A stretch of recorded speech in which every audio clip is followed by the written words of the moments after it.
Hello, this is David Lee, and I'm with PreventConnect, and it's my pleasure to be able to welcome all of you to today's Power in Prevention, Ending Child Sexual Abuse web conference.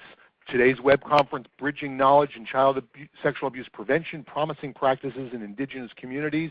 Well, I'm really excited. This is going to be a great session. We have wonderful guests who are going to be sharing the work that they're doing within their communities and really get to hear from all of you in our audience to be able to share the work that you're all doing and be able to make a difference. So I want to thank all of you for joining us here today for this web conference. Power in Prevention, Ending Child Sexual Abuse is a web conference series that is sponsored by the Ms. Foundation for Women and with PreventConnect. So we have all of the contact information here so you can be able to connect in social media with Ms. Foundation for Women and with PreventConnect. Many of you are familiar with the work that we've been doing at PreventConnect, and great to see so many of you joining us. Our goal is to be a community of people who are committed towards the prevention of child sexual abuse and to learn from each other and spread the best ideas, and want to thank Ms. Foundation for Women for the support. This is the third series that we've been doing. I'm really pleased to be able to work with them.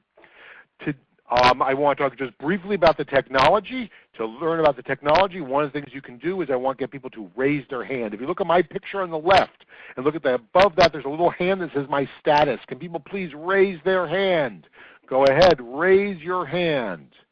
Let's see, more of you. I'm trying to get as many as possible to raise their hand. Thank you very much. This is a way we might be asking questions for you later on in the web conference. I'm going to lower hands now, and it's great to learn about what people are doing. I do also want to be able to highlight that we do have a text chat. It now appears on the right-hand side of your screen. You just type here and click on this little arrow, and it's a way that you can be able to send messages, ask questions, converse with each other. So I want to encourage you to be able to do that. What makes our web conferences so exciting is so many people are sharing with each other, and we're learning so much about what is going on. So great to be able to have so many of you joining us today. We do have slides for the PowerPoint. I do have a copy of these slides that are available on the PreventConnect website. I'm going to go ahead and right now put that link into your text chat so you can get a copy of those slides. It was also in your confirmation email, the address to be able to get those slides. We do have a PDF of those available. I'll be asking a few polling questions later. For the phone, you're on the phone. We keep our phones muted on this web conference, and then you can ask your questions in the text chat. And so that's how we'll do this. We do have closed captioning. The way you get the closed captioning, if you look on the upper right-hand corner under the iLink logo, there's a CC box, and that is how you should be able to see the captioning that we have available to increase the accessibility. We do want to just say that this is a web conference with, we'll have a lot of people. It's already 101 people joining, 102 people joining us today. Please participate actively, but also demonstrate good etiquette and keep your discussions to the topic and be able to share with us. And you can always send private chats by clicking on the private tab and clicking a name of a person if you want to have a private conversation with someone. The Power in Prevention Ending Child Sexual Abuse web conference series is a national project of PreventConnect and the California Coalition Against Sexual Assault with support from the Ms. Foundation for Women. The views and information provided in these web conferences do not necessarily represent the official views of the Ms. Foundation for Women or CalCASA. So with that, I am really pleased to be able to share. I have not been a co-host for this series for quite a while now. My colleague Leona Smith DiFastino has been doing this, but she is in Washington, D.C. at a meeting, and so I am coming in here, but I'm really pleased to introduce our partners and series co-hosts, Cordelia Anderson and Joan Dubachnik. How you doing, Cordelia? Very good. Happy to be here again. So why is this important for you participating as a host with this series? Well, for me, it's been years of doing prevention work and working with a lot of different people on this call, but this way is a whole other way to build community and to reach people that we don't always have an opportunity to actually be in each other's community. So this has been an exciting way to reach a whole lot of people in a very efficient technology. great. And we also are joined by our other co-host, Joan Debotchnik. Hi, Joan. Hey, how you doing, David? I'm doing great. So why is this an important part of the work that you're doing? Well, I think it's as I've sort of been participating in, I think it's gotten more and more important. I think we figured out at one point between David, Cordelia, and myself, we had something like, like 75 years of work or more in this field. And what I love about the technology is that it's giving us a chance to bring in some of the people that we would actually love to hear from and learn from. And so we're able to talk a little bit about why we think these topics are important, but then we get a chance to hear from the people who actually know the most about it. So it really has been an amazing learning opportunity for me. So I guess thanks to Ms. and to PreventConnect for having me be a co-host on this. Well, great. Well, this is really a personal passion for me. I've been involved in child sexual abuse prevention from a long time ago. I first met Cordelia. It was in the 1980s in doing child sexual abuse work, and we were doing the work sort of differently then than we've been learning how to do it now, but it's been an important piece, and I really see a transformation that we're setting the groundwork for a transformation in building a social movement to create change, and so I really am thrilled to be able to have so many of you joining us here today. So I want to learn a little bit more about the audience, though, so let's get a piece, and I'm going to go ahead and ask this question, yes, no, and go ahead in the left-hand corner, not in your text chat, but put in the left-hand corner, have you attended a prior Ending Child Sexual Abuse, that's the acronym there, web conference? So let us know if you have joined one of our web conferences. I know, and so keep on voting. Let's do this, and I'm going to see. This is very interesting. This topic is, I know, such an important topic because we have so much to learn from the work in Indigenous communities. So what we're seeing here is that more than half of our audience have not participated in prior Ending Child Sexual Abuse web conferences. So it's great to have you. Welcome aboard. We want to encourage you to not just come for this one. We have archives of previous topics that are available on the PreventConnect website, and we would also want to be able to invite you to future events that we're going to be doing. So thank you. That's really great to be able to do. I'm going to now clear that one and ask another question. Do you work with Indigenous communities? So I'd like to get a sense from people in our audience. How many of you work with Indigenous communities? And so let's go ahead. And I was actually just writing about some of the work that I was doing, that I had done many years ago, and how important that work was in my learning about this topic. And I think I'm sharing it as we speak. So you're getting live responses. Joan and Cordelia, 2/3 of our audience say they do work with Indigenous communities. So we have an audience that has a lot of experience and knowledge that we can draw upon, and we want to really take advantage of the strengths that we have within the audience here today. So with that, I have one more. I'm going to ask yet another question. I'll withdraw that.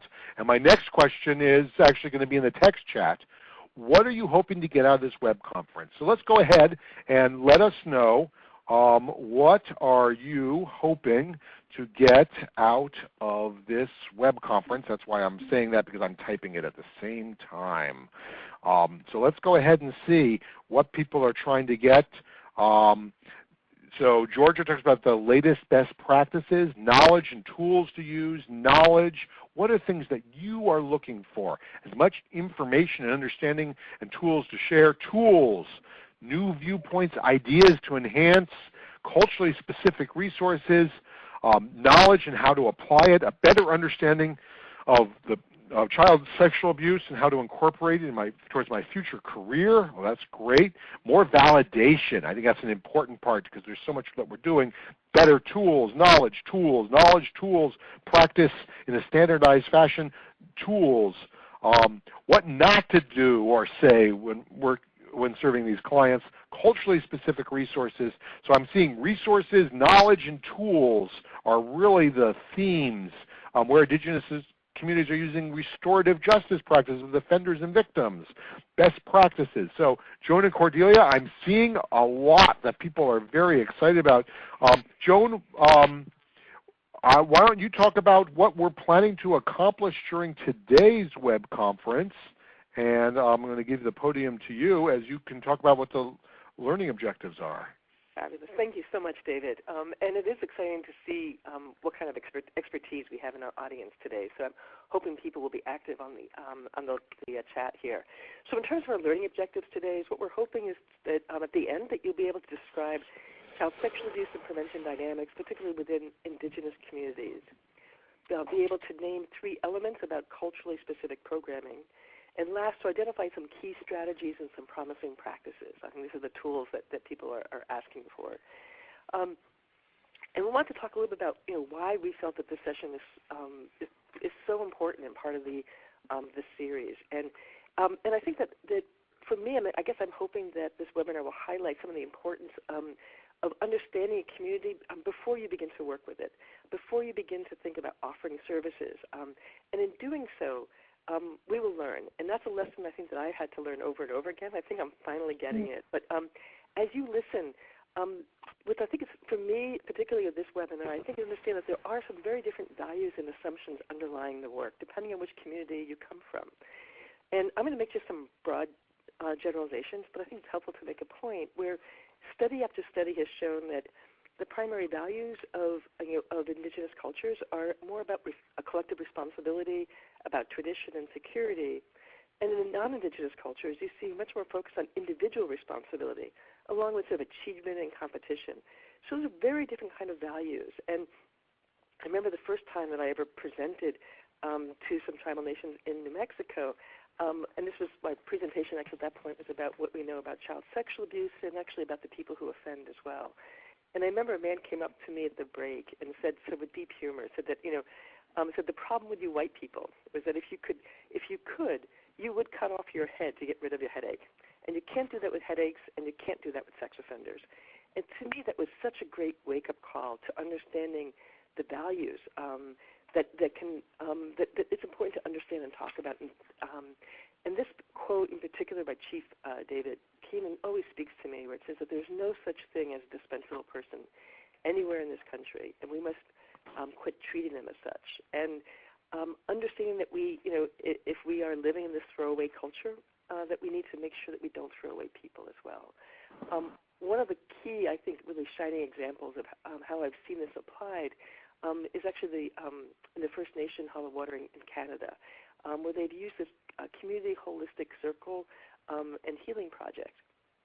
And Hollow Water First Nation was facing really an endemic sexual violence, where they had estimates of victims of child sexual abuse of 3 and 4 individuals, estimates of abusers were 1 in 3 individuals, and virtually no community member was not affected by victimization in some way. They also could see that many of the offenders had been victims, and that literally in that community, all of the victims were acquainted with or related to the person who abused them. And in that Ojibwe tradition, that for becoming more whole, they had to become fully integrated. They created this, applied rather, this community holistic healing circle to the issue of sexual violence. And what they found was really and they evaluated it, which I think is a great way of sort of convincing sort of funders and other people to think about why this is so important. But what they found was that after 10 years, that only 2 clients had basically reoffended over 10 years. And that was, if you look at those numbers initially, that was only 2% reoffense rates, which compared to all of Canada, which had 13%, is a major change. And that and that a quote from the Solicitor General, which is their Attorney General, is that an impressively low recidivism rate that remains unmatched in the justice system. And this came out of the traditions of that Hollow Water First Nation. So I think it's a really excellent example of what we can learn by listening to the presentation. So I'm turning this over to you, Cordelia. Okay, thank you. I had spent in my past life, when I toured with theater around sexual abuse prevention programs, we had an opportunity to go to several reservations. I noticed that some of you are in Arizona from the chat, and I don't know if you've had a chance to be at the Heard Museum. The American Indian Art and History particular display is where this image is from. And when I got here, I was very struck by the amount and type of information you have. You'll be hearing more about this from both of our speakers soon. But this image and the statement next to it was about the boarding schools, which was a continuation of oppression throughout history. But it said that the boarding school systems were designed to erase all outward trace of Indian culture. And upon arrival, and this picture represented the children that were stripped of their home clothes, their hair was cut, it was combed with kerosene for lice. They were bathed with lye soap, issued a government-regulated clothes and uniforms, Indian names taken from them. Add to that the abuse and exploitation, neglect, and we can all see the intergenerational tribals, which are trauma that started prior to this. I was also in Nova Scotia in the fall, and they were talking about the missing Indigenous women there. And one of the investigators, who was a Canadian Indian man, said that he still had his government-issued number, and that one of the things they realized is they don't need their passports. Tribal members don't need passports. They just have their government number, and that was actually being part of the problem in some of the women, and they felt part of the problem in how easy it was to do some of the trafficking across countries.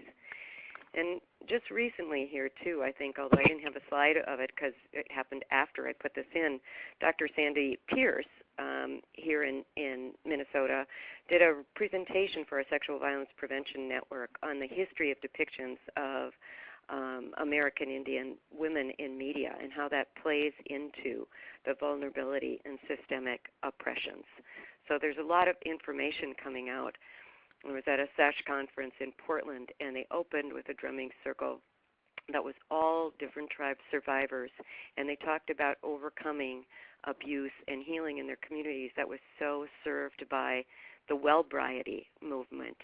But also one of the women that was in the drumming group spoke to how difficult it was to overcome survivor's guilt and the difference that she was able to get some of the resources and help and education that some other members in her family had not been able to get. So all these different cycles. There are many different resources you're about to hear about, and I want to get to those.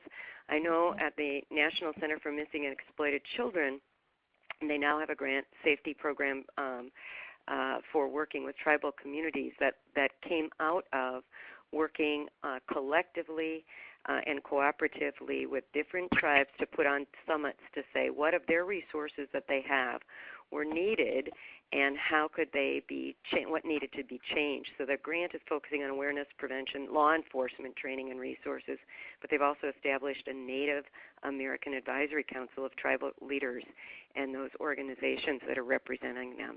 So that's one new resource. I asked for a link, but they don't have a link on that website yet, but for anybody who's interested in looking at those tools as they develop, you can check the general National Center for Missing and Exploited Children's website. So those are a few different pieces, and as Joan and David mentioned, our first few minutes here is really an opportunity to lay the context of why this particular session, provide a context for our excellent speakers, who I get the opportunity now to introduce. And I'm going to introduce first Strong Oak Lefevre, who is our second speaker, but I want to introduce her first. Strong Oak is a licensed social worker, MSSA, graduated from Case Western Reserve University Mandel School of Applied Social Sciences. She's an Indigenous woman of Maliseet descent. She founded and is as the president of the board of Visioning Bear Circle Intertribal Coalition. You'll be hearing about excellent resources that they've developed through this sexual and domestic violence prevention agency. They provide technical assistance around the country, do a lot of well-regarded trainings. They've advised different groups. They've been recognized as an innovative and effective prevention program. And they are they've presented at different national conferences.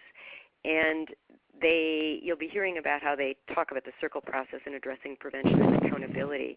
Strong Oak is the author of Walking in Balance with All Our Relations, an Indigenous bystander intervention program that you'll be hearing about. And she's a member of the advisory committee for the National Sexual Violence Resource Center. So she's got much to bring to this, as does the first presenter, Guadalupe Lopez, also from Minneapolis, Minnesota, or St. Paul, Minnesota here. She's a citizen of the Leech Lake Band of Ojibwe and has been employed with the Minnesota Indian Women's Sexual Assault Coalition since 2007. She's got a lot of different experience as an advocate and doing advocacy for American Indian and Alaskan Native women who have experienced domestic and sexual violence. She's well known and regarded for her trainings and presenting, again, nationwide. She volunteers as a sexual assault advocate for Sexual Offense Services of Ramsey County, and she's on the faculty of Praxis International Advocacy Learning Center. She's also was one of 5 researchers that interviewed 105 Native women used in prostitution in Garden of Truth report. She'll be telling you about that. She was also in the cast of Fired Up, a play I had a privilege of having an opportunity to write through MNCASA, and what I know from Guadalupe, from all of her work, and from that is she always added not only her powerful voice and wisdom to the cast, but also to discussions afterwards. So Strong Oak and Guadalupe, thank you so much for your time and energy coming here today. I should have forwarded this so you could be seeing their lovely pictures. And we will start with Guadalupe. I want to just say, since so many of you are new to this series, after Guadalupe speaks and then Strong Oak, they'll each have some, there will be a time for discussion. So they'll have more opportunity to interact and answer questions that you've been raising on the chat. So Guadalupe. Well, hello, Bonjour from cold Minnesota. David, I have a question to ask the participants. If I could get a raise of hands of people who identify either living or identify working in tribal communities, if I could get that number, that'd be amazing. Great. So everyone raise your hand if you identify as or work with tribal communities. And go ahead and raise your hand by just looking above Guadalupe's picture. There's a little hand with the My Status. And I know that a lot of people earlier, when we asked who worked with, we had a very large number earlier, Guadalupe. So we've got 27 people have already raised their hand. 28 people have raised their hand out of 29. So the numbers we are now at 30, so 31. So and it keeps on going up, Guadalupe. All right, thank you so much.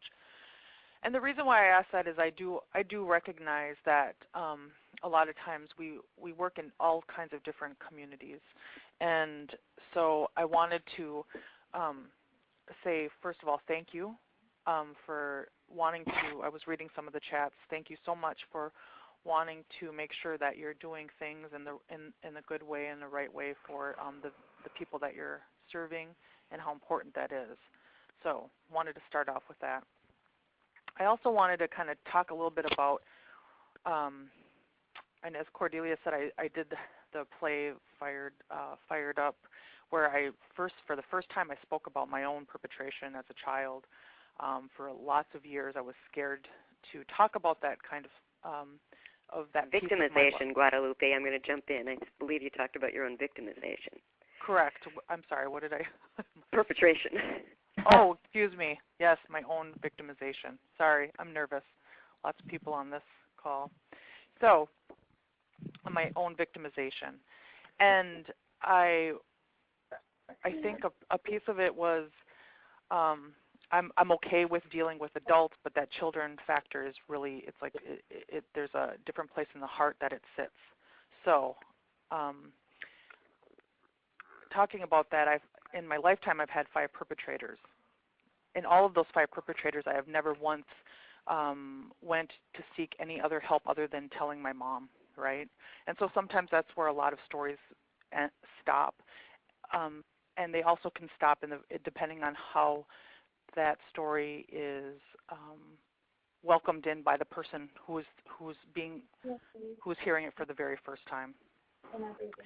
So when we're talking about child sexual abuse, so many different stories are stopped or continue on into different paths for so many different reasons. And I myself, I'm not living on my reservation. I was not raised traditionally because of some of those policies and and experiences that we have experienced as Native American people for boarding schools, loss of culture, all of those things, and I am affected by that. So when I started to do advocacy, I realized that we had lots and high numbers of sexual violence in our communities, with our children, with our adults, with our elders, all of it, males, all of it. But I also recognize that the statistics that we have are scarce. And not only are they scarce, they're not necessarily always kept up as well. So there's not always this constant numbers. And we have those anecdotally in our communities or by family members or by the our partner service providers that we might work with. And so how important is that? So what it told me as a Native woman or as an advocate was that I'm invisible. I'm invisible in so many different ways. I'm invisible for the fact that I don't see myself on TV when there's missing and murdered, or the children who who end up missing and murdered or exploited, or in all those contexts. I only literally thought that it was only white children who were ever abducted or harmed, because those are the ones that made the news. Also, because of the communities that I come from, nobody talks about those kinds of things because of that past generational history of whatever happened and the silence around it, and how heavy that is in our communities, and how heavy that is in so many other communities, and not just the Native communities as well. So when I started working at the Minnesota Indian Women's Sexual Assault Coalition, we understood that silence is there, and that invisibility is there, and lots of other tribes around Indian country and in villages have also known that silence and invisibility was there. And we wanted to kind of pull some of that stuff up when it comes to when it comes to violence against women, and also child sexual abuse. So when we did our report of Garden of Truth, we interviewed 105 Native women. I know the national average age of prostitution is like 12 to 13. I also know that there's a lot of stereotypes, and in the last probably 4 to 5 years, there has been way more talk about exploitation of children than I ever remember hearing, ever. And raising awareness around it and trying to wrap our heads around it. So when we wanted to hear the survivor's voice of this, of what it was like, and so of what it was like for them to survive this. And sometimes I think as Native people, we tend to get romanticized a lot. Either that, we can tell you your dreams, or all these other, weird things of something means more to us than somebody else. Or we get, or the stereotypes of us is, that we're, the alcoholism and the rates of, all of these horrible things in our community. So out of this report, 79% of the women that we interviewed said that they had been sexually abused by an average of 4 perpetrators. Understanding a little bit more into child sexual abuse and educating myself on what that means, because I too had stereotypes of what it looked like. What does it look like in Indian communities? What does it look like on the reservations and in villages? Is that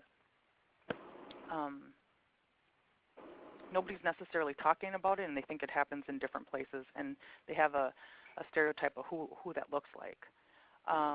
And a lot of responsibility is on the child themselves to say, hey, this is happening to me. Hey, I'm being trafficked or prostituted. And as a child, we don't even have those languages. Half the time we're not even talking about this. Doesn't even, the sexual abuse that we might be experiencing is not even, we don't even have words for it, other than we know it doesn't feel right. And if so, what are our safe people to go to talk about it? why I'm bringing up this slide now is because that's a pretty high number for identifying child sexual abuse when we're talking and linking it also into sexual exploitation and prostitution and trafficking. And so I see they put the link for the report. If you have not read the report, there's becoming more reports, and these are the way that we wrote this was through the voice of the survivors. I also want to make a very clear point that when we interviewed the 105 women, they could talk about being used in prostitution almost in a very matter-of-factual way. But when the questions came up about child sexual abuse, the interview usually had to stop. They were given the choice of to proceed to answer any of the questions or not. It was totally up to them to give us any information they wanted to. Some of them chose not to because it was too hard for them. So that goes to show on how our survivors of child sexual abuse and how it stays in a certain part of our spirit, in our heart, in our mind, and even in our body, and it changes the whole lens of the world that we grow up with. I know I only have 15 minutes, but I wanted to raise a point of that there is a lot of historical factors that led us to where we are today. Lots of policies, lots of structures that help keep perpetration happening for our children in our Native communities and children all across the globe. And it's not by accident that some people know about them, and it's not by accident that sometimes we as people who are survivors of that genocide do not know about them. And so I think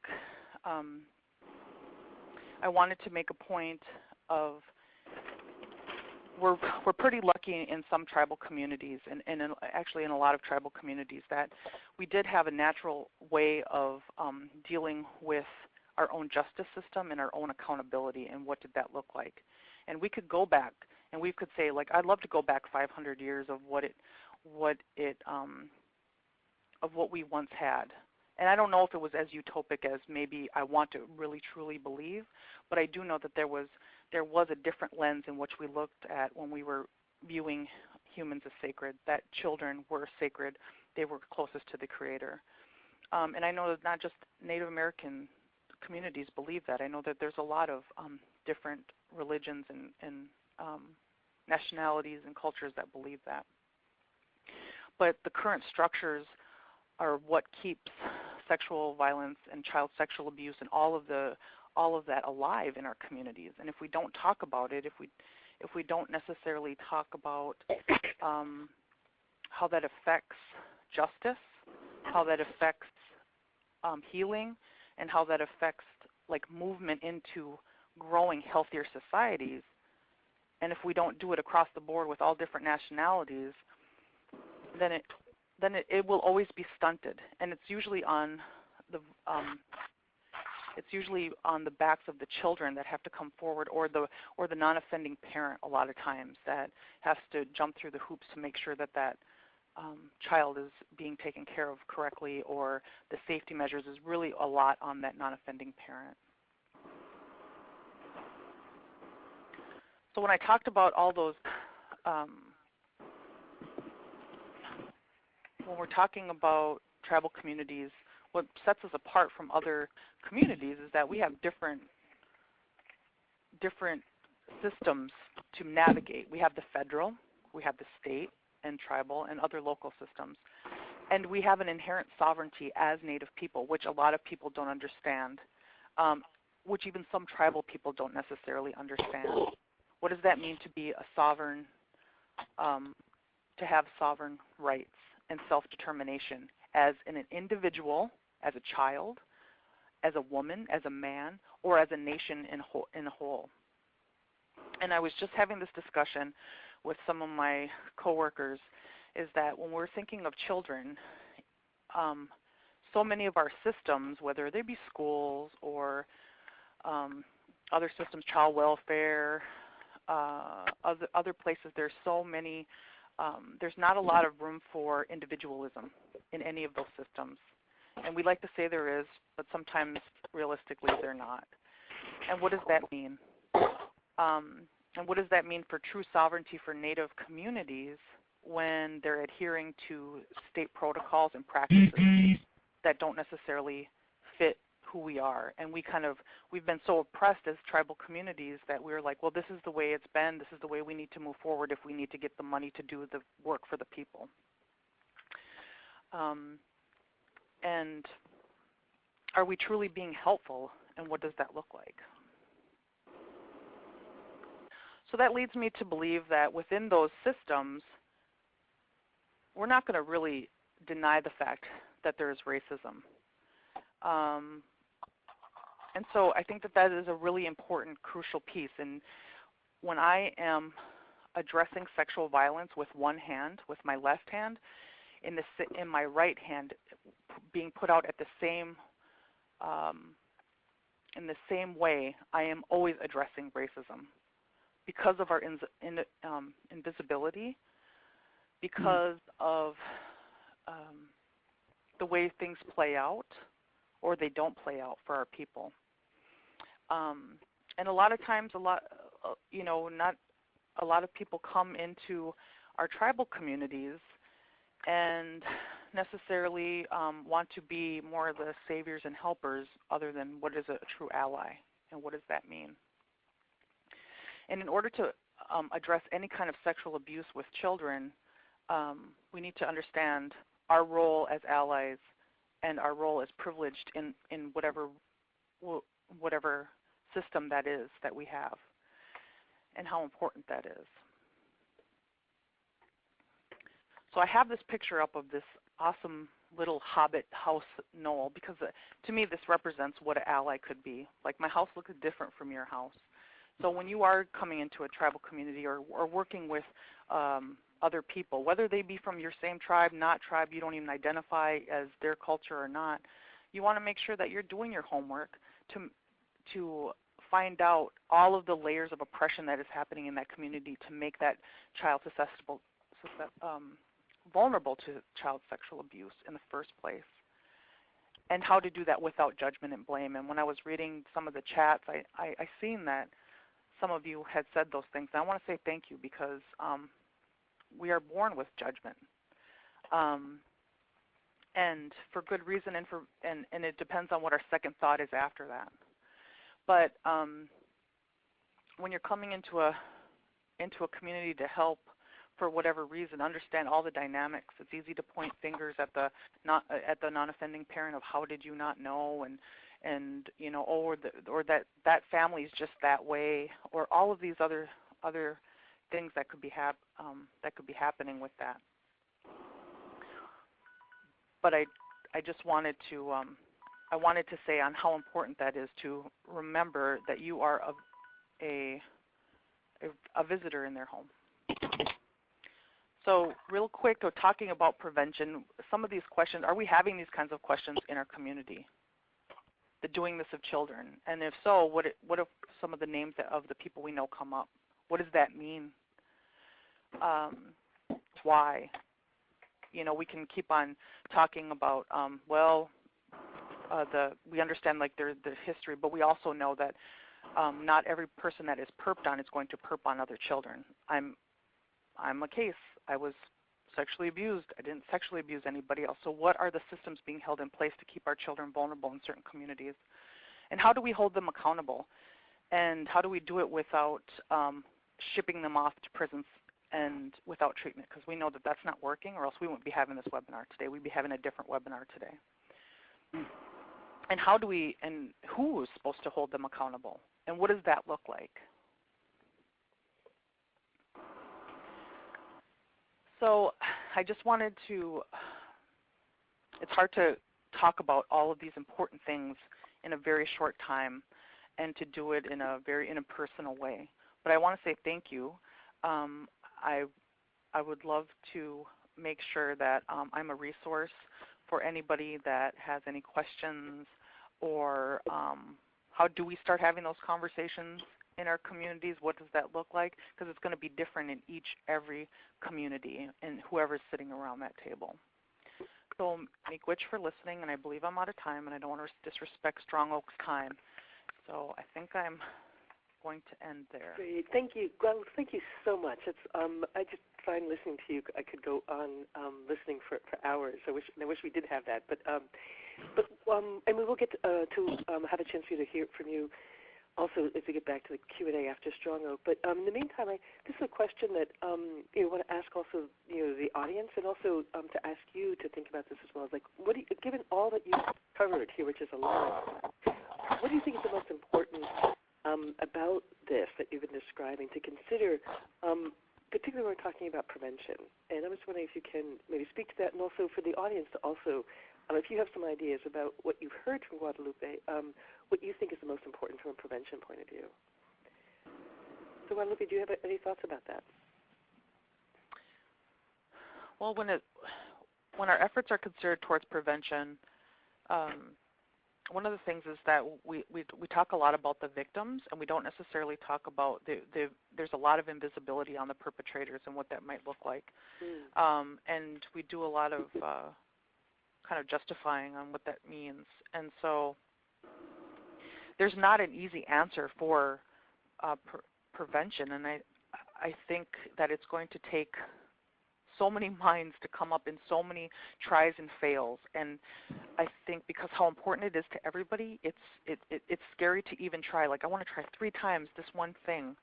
And where are all the voices of the children? And so sometimes we get into these roles of, of expertise, and I say that in quotes because, I've been training on sexual violence for blah, blah, how many years, and some will consider us expertise, but it's really that, 15-year-old young girl that nobody would even consider, and help to raise her into leadership. And what does that look like in engaging our youth and engaging everyone, and not just the people who are getting paid to do so.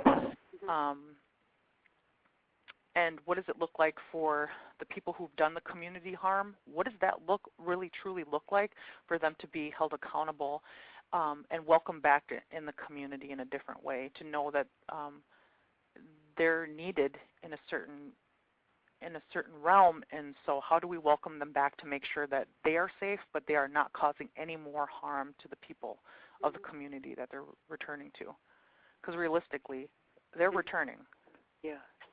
Well, what I love about what you're saying, and what I'm hearing, also seeing from the audience as well, is just that to look at this not just in addition to, and the importance of looking at victimization issues, but also looking at everyone who's affected, which includes the perpetrator, includes the family members, includes the whole community. And I also love that you're saying you're looking at that over time as well.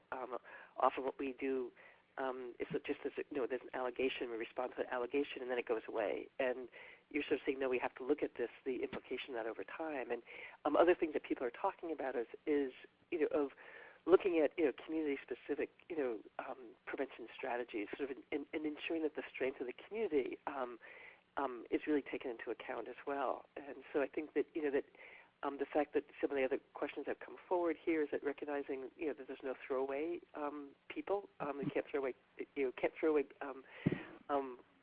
we shouldn't be throwing away resources. We shouldn't be throwing away people as well. And recognizing that the onus is often on the victim and survivor to bring this forward, but when they do, to also make sure that it's received well in the community. So these are all really show, I think, to me, a real shift in how we think about this. So thank you, Guadalupe. And I want to turn this maybe over to Strong Oak now to hear to your perspectives on this as well. So okay, I'm a little nervous too, but I kind of, let's see, want to make sure I know how to advance my slides. Okay, I think, there we go.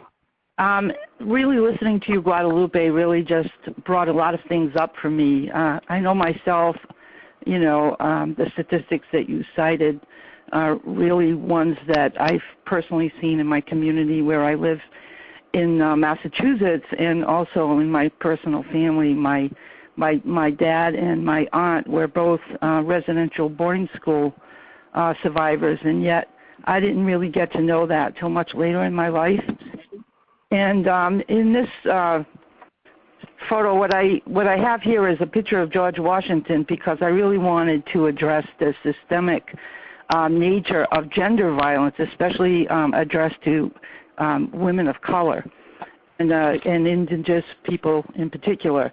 For instance, this fine gentleman, George Washington, his attitude was that Native peoples were, quote, wolves and beasts and deserved nothing from whites but total ruin. But the main thing I wanted to point out is the law, when they began to take the land, stated that, that only white male Christians could own land.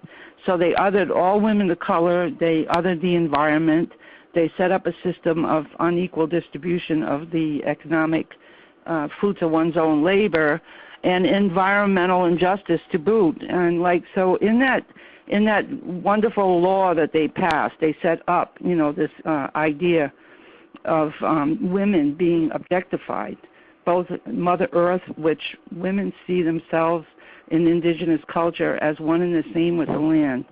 And so the gender-based nature of that violence that got instituted went on and on, way beyond what people think. For instance, a lot of people know about the warfare and the disease and the genocide, but what they don't know is that 2/3, and by plan, they aimed for children and women so that there could not be progeny. And this is all based on the idea that white people were the most superior race and other people were not. And this went on long, way beyond what people think, because then they instituted sterilization programs for indigenous people, and they involved the BIA in this and the Indian Health Service. These are not things that people ordinarily know. So when we thought about having a curriculum of prevention, we started thinking that people needed to know about these things, and we also had to figure out a way to kind of reverse that in our thinking, like the integration of that, like the historical trauma that lives in your cells, just from knowing that you were targeted for extermination, and as a female and as a child, you were targeted because, you were seen as the race going forward. And in fact, Theodore Roosevelt, we're talking 1900 now, he said that Native people should be forbidden to leave offspring behind them. And so to me, the sterilization involving children is a form of sexual violence born of conflict between cultures. And this went on, when they began to put into the Genocide Convention from the United Nations, and when they began to, as a world, 1946, I think, after Nazism, they began to put all of the people's thinking together to try to come up with ways that this would never happen again. The United States balked at this because primarily there was a stipulation in there that specifically addressed sterilization. And so it wasn't until 1988 that the United States signed on to the Geneva Convention. And this is kind of history that I think is important to know, but not to keep us stuck in those places, but for people to recognize we don't want this to happen again, and we need to look at the gender-based violence that continues with the murder of Native women. I was really shocked at some of the stuff I've been seeing, with money that we have funded, like the Agency for International Development, where we funded the removal of people. I'm talking 90% of the population now, and 2/3, at the Sand Creek Massacre, for instance, there were 600 Native peoples killed there. All but 60 were women and children. So I just want to say, as a root cause for prevention, it's really important to look at this. And so when we talk about how it's important for Native peoples to come up with their own means of addressing prevention, what happened in our community, we got funded in 2006 with the RPE money that was available through the states from the CDC. And so we did a needs assessment, and the community decided we needed a Visioning Bear Circle council, which we formed. And this was all people not paid. There's an 8-member authors group for the Walking in Balance with All Our Relations curriculum. And we spent several years developing it by looking at the values that Native peoples had before the colonists came here. And we found that, there were 22 values we could identify from across the turtle, all the different tribes and what they valued. And then we also looked at, what were the original instructions that were given to Indigenous people about how to live with each other in a good way. The original instructions are seen as everything is sacred, coming from the source of all being, which includes, the animals, the trees, the plants, that everyone is equal and related. So when we have our prevention curriculum, Walking in Balance with All Our Relations, we include the environment, we include, all human beings, plants, animals, all of this is all related to us. And we look at how our families are described differently. Like the grandmother could be somebody who doesn't have biological children, but she's a grandmother to everyone in the tribe, that we have different, prevention and different responsibilities to each other based on how we actually view our family relationships. Like people that from another band say are my cousins rather than biologically determined cousins. So I know I feel like I'm trying to rush through too, but so we came together and we are authoring this, and we came up with these 12 different modules that we have developed. One's called Peace and Justice, and that means that you have a responsibility to act, and it's split up into 4 areas. There's the true democracy, which is the democracy of the circle, no hierarchy, and that everyone is equal in the circle, and everyone has a right to speak and make decisions based on the whole. And the other is economic, and the other is gender equity, and the other is economic and environmental, I should say. And so then we went into talking about compassion and unconditional love and kindness and how that would reflect in terms of preventing violence. And we talked about generosity in terms of the trade blanket. And we actually had a public trade blanket to show equitable distribution based on need rather than, taking more than you need. And then we talked about wisdom and how we all have a responsibility to share what we know with each other and not hoard even knowledge. And we talked about courage, and we relate it to systems where in the dominant culture you could be encouraged it's hard to be honest if someone has a hand in your pocketbook and is, got your paycheck. Or we talked about ways in which courage is impacted by the systems. Actually all of these we talk about too from the point of view of root cause. And we talk about what respect looks like when you respect the environment or when you respect plants, and how that informs your decisions about taking care of each other. And we clearly put in, a big part about having ceremony and prayer and having vision questing and having ceremonies that relate to our culture. And then we speak of humility.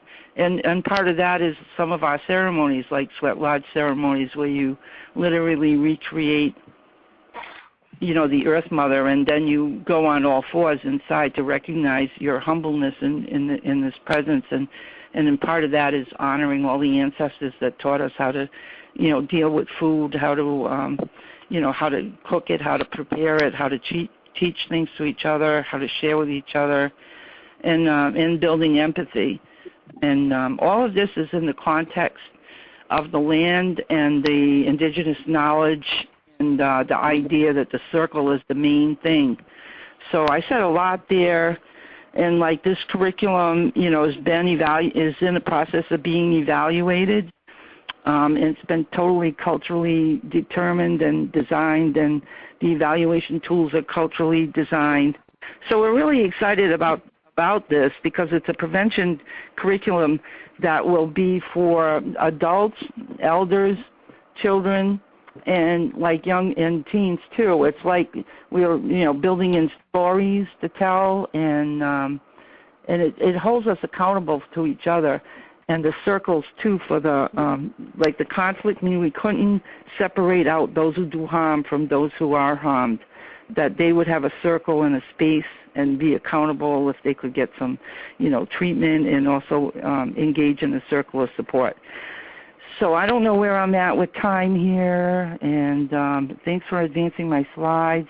The one we're looking at is in Northampton at an I Don't Know More event that we did in the city. And again, violence against women and children was part of that conversation. And let's see, do I have another slide? I don't know. I'm feeling like I say a lot, but I also feel frustrated because it's hard to say a lot in 15 minutes. So, but there's one thing I would like to say is there's a young girl that we've been working with since she was 12 years old, and how we work with our curriculum and such is. When she was sexually assaulted, there was like a whole lot of sex offenders in our community that were free to go to our powwows without like anybody holding them accountable, and they would even sit on the children's drum. And like we began to address that, and this young girl happened to have been like raped right there on the while the group was camping for the weekend, and no one answered her screams. So we brought our community, we supported the mother, going to the community and holding them accountable for not addressing that. And this is one of the few times where, somebody actually got, in prison for this. But the person wasn't able, to really, he was accountable in that he pled guilty, and he would be getting a sex abuse treatment program in the prison. But it's like, my idea is down the way, why do we even need these prisons anyway? That they're not often a place, where people can really get healed. And I've been in the prisons to restorative justice, and, it's really hard to even walk in there from the outside. It's so inhumane in the jails. I don't know. It's like I think we can do better than this, and I think someday we will. So I guess I'll stop here. Well, that's wonderful. Thank you, Strong Oak. It's really always really fabulous to hear you, and I always have the advantage of that we live actually down the street from each other a little bit. So and what you're saying, I think, actually a nice lead into one of the questions that came up, which is, and maybe I'll start with Guadalupe, that someone who's sort of new to the field is saying, like, how do you take care of yourself when you're working on such issues around child sexual abuse? I think in particular, what sort of strikes me as I hear, both of you speak is how that the impact is felt not just on the individual, but on the whole community level. So consequently, like in some ways, the trauma you feel and experience is also going to be magnified. So I'm wondering, how do you take care of yourself since you both have worked in this field for so long? So maybe starting with you, Guadalupe. Well, I just want to do a little disclaimer. I think as a woman, we don't like to take care of ourselves. We're conditioned to believe that we need to be taking care of other people, and we do a better job at doing that than taking care of ourselves. So I just want to say that because that's the truth for a lot of women that I've got to visit with. And so how I take care of myself is to be honest with what I can do and what I can't do, for starters. What I can take on, what I cannot take on. And I think that when we're doing work with survivors, there's this urgency and the survivor guilt we might feel, or there's like the outrage is within us in our organizations or within ourselves, but we don't necessarily always see the outrage in our communities the way that we feel it inside. And so recognizing that, and being with like-minded people to say, wow, I can't do it today. And I do it by ceremony, whether that's just drinking a glass of water that I learned from a friend to put some beautiful words in and drink it, so that way I'm taking in those beautiful words and that energy, getting, all your good sleep, breathing. Oh my God, we hold our breath so much and we're just like all shallow breathing half the time.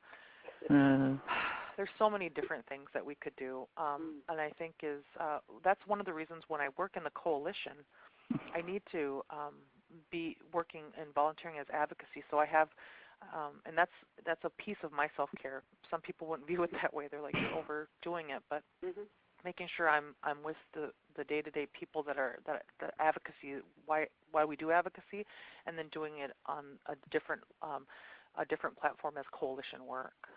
So I think if we do half of that, we would all be better off. And I wonder, Strong Oak, if you have something you might want to add to that as well. Well, for me, I love to drum and I love to dance, and also really into gardening and planting and that and working with I live in the woods, so that really helps a lot. So yeah, but it's like like what you were saying, Guadalupe, it's as women, it's really hard to think about, you're always thinking of other folks and taking care. It's, hard to give room for yourself to have some time. So a lot of it, I managed to kind of put it together with other people. Like, when I do the drum, there's a whole bunch of us sitting around that. So I'm sort of taking care of myself and taking care of others at the same time. I was just going to add one thing. I also know about Guadalupe that when you're getting this important information out so quickly and so intensely, you don't always get a chance to hear. But I know, and this may well be true for you too, Strong Oak, I just don't know you as well, and that is for Guadalupe, I know you also have a powerful sense of humor. Oh my gosh, I'm going to be doing stand-up when I retire from doing advocacy work. And I think when you're in a serious, we're serious a lot, and you do a phenomenal job of doing that both to counter your work, but also bringing it into the work and everybody that's around you. If this another thing I wanted to add is a two-spirit, because the longest time in the community, for me, I just can't wear a dress. I'm sorry, I just can't. Kind of goes against my spirit. And for the longest time, I felt like I couldn't go to anything or go to, things with other elders and such. And I stuck with that, and like even in our curriculum, we do not tell people what they have to wear. We have gender neutrality. I didn't mention that as an important part, of our curriculum. But now I came up with some regalia that kind of works. You know what I mean? It sort of like fits my spirit, but it's also a combination male-female. And it's been totally okay. The grandmothers have been telling me that they are now coming up with some regalia for Two-Spirit. Two-Spirit is the lesbian, bi, trans group. So I'm now 68 finally, after all this time. But I have to say that has cost me a lot. And then I feel a need to bring it up because we didn't address some of these issues so far in our conversation. And there's a lovely quote that some of you have seen that Abby Sims shared from Audrey Lorde saying, caring for myself is not self-indulgence, it is self-preservation, and that is an act of political warfare. So that seemed very powerful to bring in right now. And I'm sure Joan's scanning for questions. One of the other questions that came up, and I'll go back to you to start, Guadalupe, but then Strong Oak, think about what you might say. And anyone else who has an answer and a thought about these as we ask our speakers questions, please feel free to enter those in. There were several different questions that related to, given the systemic racism, and given this reality, certainly one thing that we've said in different ways is learn about it, see what we can learn. But there's different questions that also said, so what have you done that you've seen that has worked, that that you would really recommend for advocates to do to make change, given the systemic racism? So let me wrap my head around how I'm hearing that. So what would we do? Right. One of the questions was, like, how do you work with the law enforcement system, the school system, and systems, knowing that? And another question was related to broader cultural norms. What might we do? So we have a law enforcement here in the Minneapolis-St. Paul area, and his name is Grant Schneider. and he identifies as a non-native, and he works in the task force as helping youth out of prostitution and trafficking. And I think because our racism, it's so hard to kind of like address at sometimes, and sometimes it's safe not to. But I think that's where the allyship comes in, is because my voice, compared to somebody who identifies as a non-native person who might have more clout, and to me that's my reality. I can't say it's for everybody, but is to say, that it's not on me to teach somebody on not how to be racist. That comes from the people that have the privilege to put that oppression on other people, right? And so as my ally, I need you to identify when I say, hey, that really felt icky to me. I really need you to believe me, and I need you to let's strategize on what we can do to make it changed. And it might be that person in the mainstream community who's going to only make that change, unfortunately. And sometimes, we just had 5,000 or 3,000 people came to Minnesota for the mascot rally about the Redskin Indians, right? And those things that was 5,000 people that came together, native, non-native, all those things, but they still haven't changed the name. And we understand the of how that objectifies our community and how it trickles down to our women and how it affects our children and so on and so forth. So I think that that's where working together needs to happen, because I can't teach anybody not to be racist when I'm oppressed. I don't know if I'm answering that correctly. Mm-hmm. Great, thank you. Strong Oak? I was thinking about some of the coalition work that I'm doing for racial justice in my area, and people from all cultures, but it's mostly driven by people of color. But we're actually approaching decolonization as a tool and circle practice. And everyone is really liking the circle process because it's safe to really relate your experience. So I've been incorporating Indigenous ways of being into ways that go to the larger environment. And so I've been doing a lot of that work in Boston as well. So it seems to be, really resonating with a lot of people in my area to work that way. Great, thank you. And another question just came through in terms of just thinking about sort of how just one thing that's just not talked about. I don't think this is true of just of different Native American communities, but I think that the lack of focus on the abuse of boys and men, and was wondering if there's ways to see that addressed within your communities, or ways that you have seen it including as part of the prevention cycle. And maybe start with Lupe again on this. Okay. Actually, we did have an Engaging Men and Boys grant. We understand you can't end sexual violence against anybody if you don't bring both genders in, and that's just you can't do it. It's like working with only one side of car, of wheels. And so if you're running a car, you're only going to run in circles. You ain't going to get anywhere. So what does that look like to engage men? Not all men are perpetrators, but there are some. And what does it look like for men to hold other men accountable? And what does that look like when we have such a large amount of our boys being perped on as well? And how we don't necessarily raise awareness around it and create space of safety. And how do we teach our men to what does healthy masculinity look like in 2015?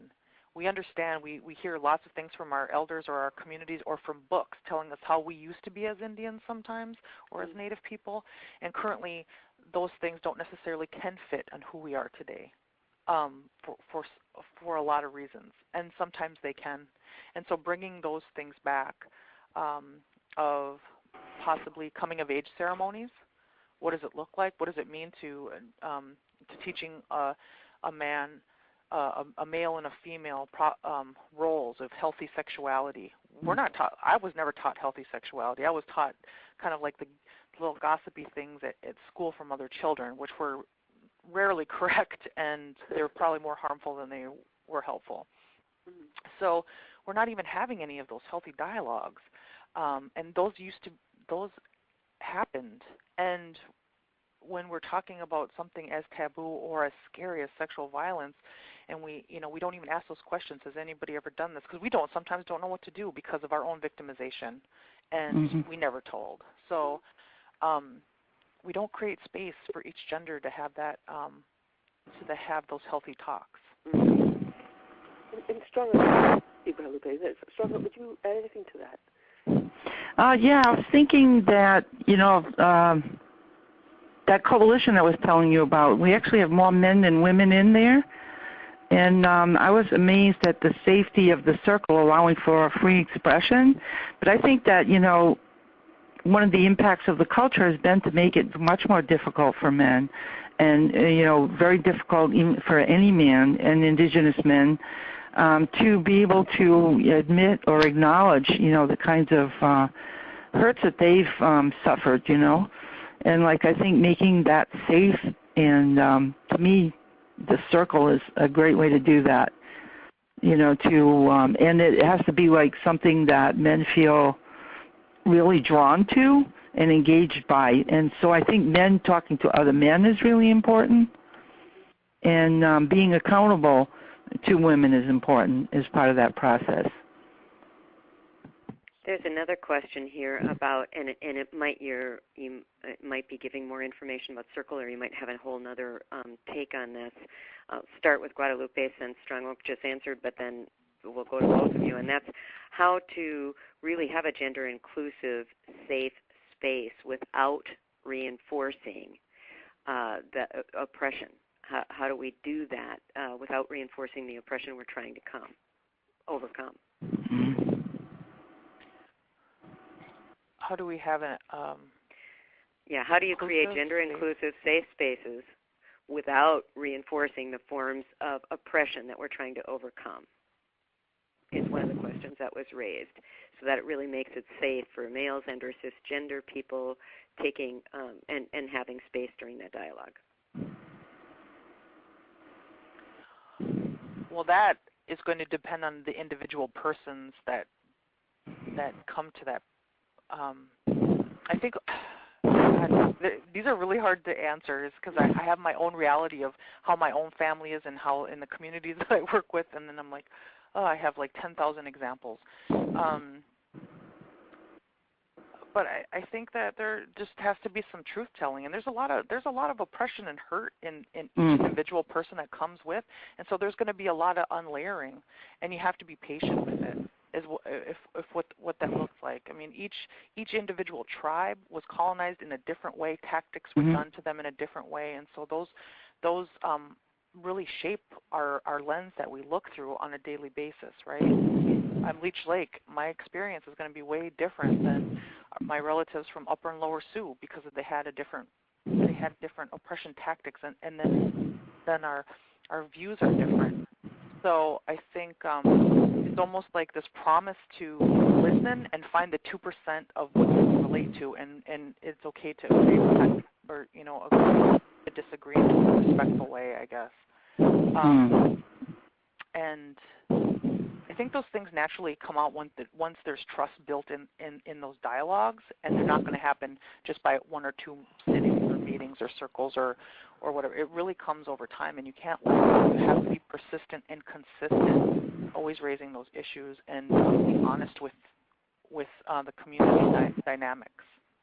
And Strong, could you address perhaps either how Circle does that, and also I just want you to know, sound-wise, we can hear you really clearly when you're speaking, but when you're just on the phone, I'm hearing breathing a lot, so you might want to, it is coming out really loud, so you might want to just be able to pull back when you're not speaking. But if you could just respond, Strong Oak, to the issue of Circle, or anything else you might want to say that can help create that safer space without reinforcing oppression. I think that in that space, people need to be able to speak without judgment and really speak what's going on for them without judgment from another person. And I can't speak more I can't say more about the power of a circle to do that.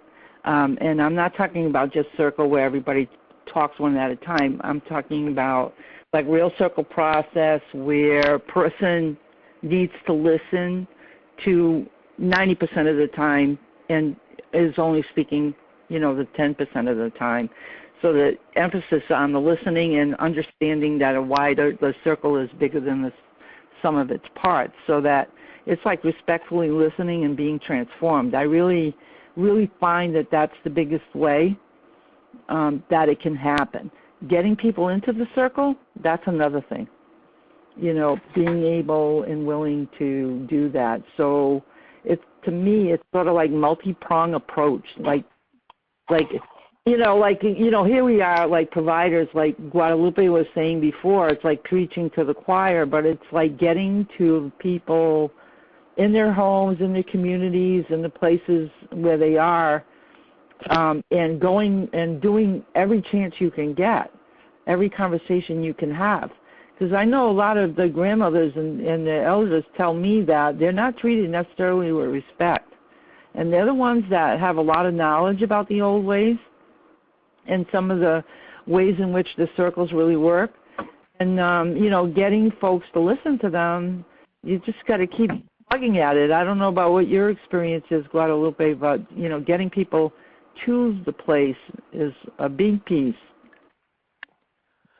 Yeah, I agree. I think there's when I think of it, we tend to kind of look at the safest places to find people to bring in.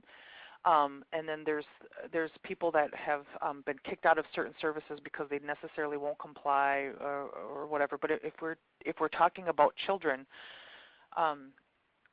we have to work with those parents because those parents are the ones that are helping those children. And sometimes they're the parents that have been kicked out of those programs, or they're the ones that are a really rough family those are the rough families, and they need probably a lot more attention than anything else. And are they being invited to those kinds of circles?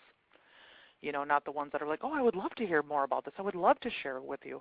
It's the ones that people are most intimidated to work with, I think, are for sure are the ones that need to be reached out to, too.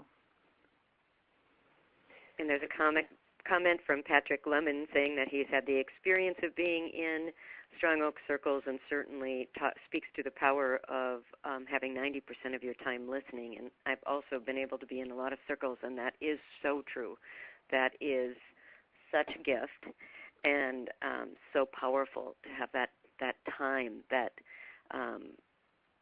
can be so healing and so enlightening to just be able to really be in that circle and listen. There's one other question I'm hoping we have time for before we need to wrap up, and we'll start with Strong Oak, and that is, has come up a couple of times from April, as non-Native people interested in Native self-determination. What would you recommend that we could do to support your work as advocates? Well, that's a really, really great question. And part of it, I think, is really to do some research or look at, a whole different way of looking at the world, like the whole cosmology part of that, to be open to that. I think it's really hard to listen from a lens, we've all integrated the dominant culture, but to try to imagine a world that's, non-hierarchical, where everyone's equal, where even like food is something that you have to have an agreement with and a relationship with. To think about that when you approach, and I'm saying about the root cause, to me that's a big thing to say. If you begin to look at the world that as a species, human beings aren't the thing necessarily, we're just one of all. If you can approach us from that place, I think you will get through, and I think that we have a lot to share with each other, and I really don't even I see that, I believe in the prophecy of the eagle and the condor coming together when all the Americas and everyone comes together as one, and to me the circles lead to that, because it's everyone's voice. I don't even, a lot of the circles I go to are attended by multicultural folks. So I think if you have a chance to experience a circle, that would be great.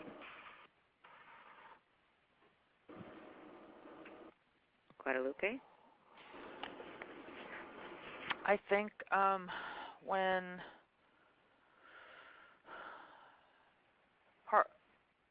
I would asking them of what would be beneficial to the people that you're working with. What do they really need? I work at a different capacity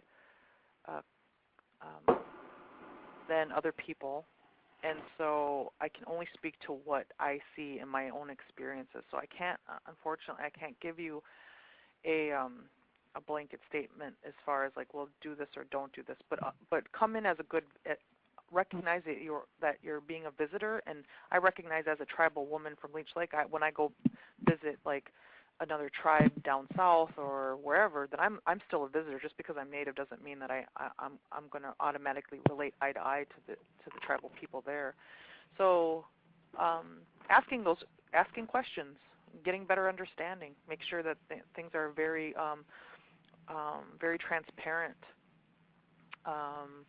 and recognizing of how many people that do come to our communities that want to get our knowledge of like, how do you do this, whatever, and then they take it and then they go into their own communities and use it, or they say that they're experts within our people, and that has happened so many times. I think that's where some of the barriers get put up, is because of that's a fear that has happened, and we're the experts of our own people, and we're the experts of our own lives, and so how can you help us make space and create that?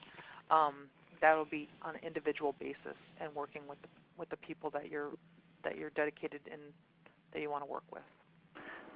Yeah, what you said, Guadalupe, is so important, the whole appropriation.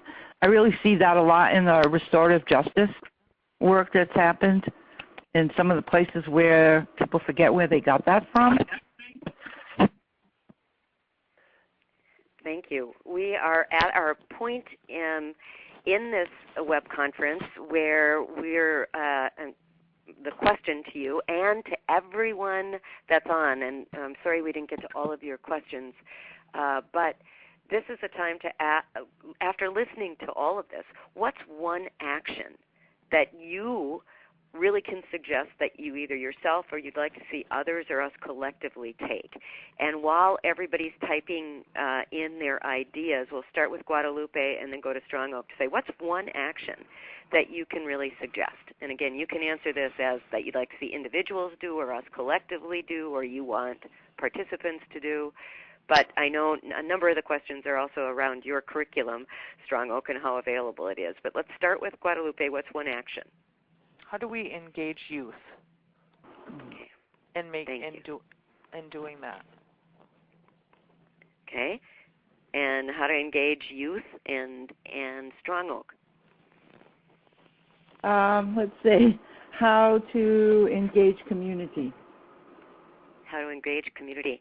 And there is a question. Let me just make sure we get to that. Is the Walking in Balance with All of Our Relations program available for other tribes to use and for others to use, is a question. Strong Oak. Okay, well, the Walking in Balance curriculum is just rounding up into shape. Actually, just now, the whole, all of the content is together. So as soon as we have that, booklet available and the whole thing is done and piloted, it's going to become available to anyone to use. And also we're hoping even other tribes may want to translate it into their languages, and it'll be available for anyone. And, we're really excited about that because we really feel that it's something that can grow with time as well. Because the curriculum, if someone in your community says something really wise, it can be added to the curriculum. So we see it as growing as well, and ultimately community owned. So we really want this to fly out there, and anyone would be able to access it and use it, and then it'll have all the evaluation tools built into it. Great. And I just want to add that when this is available on PreventConnect, we'll be happy to announce it, so everyone who attends today's web conference will get an announcement of when it is available. Great. And there's also, just to say that in addition to, I think, the one action that people I love that listening is probably one of the most common actions that people are suggesting, or asking questions and then taking the time to listen, respecting the collective wisdom. Again, that usually when we think about actions, we think of actions as being very different, and I love that people are understanding the value here. So the other thing we love to do is what we call our takeaway. And so this is something which, one thing, Guadalupe, that you heard from Strong Oak that you've taken away from here, and also, Strong Oak, what you have heard from Guadalupe. So maybe, Strong Oak, let's start with you. So what's one thing that you're taking away from what you heard today, from, like Guadalupe said? Oh, it's hard to take one thing.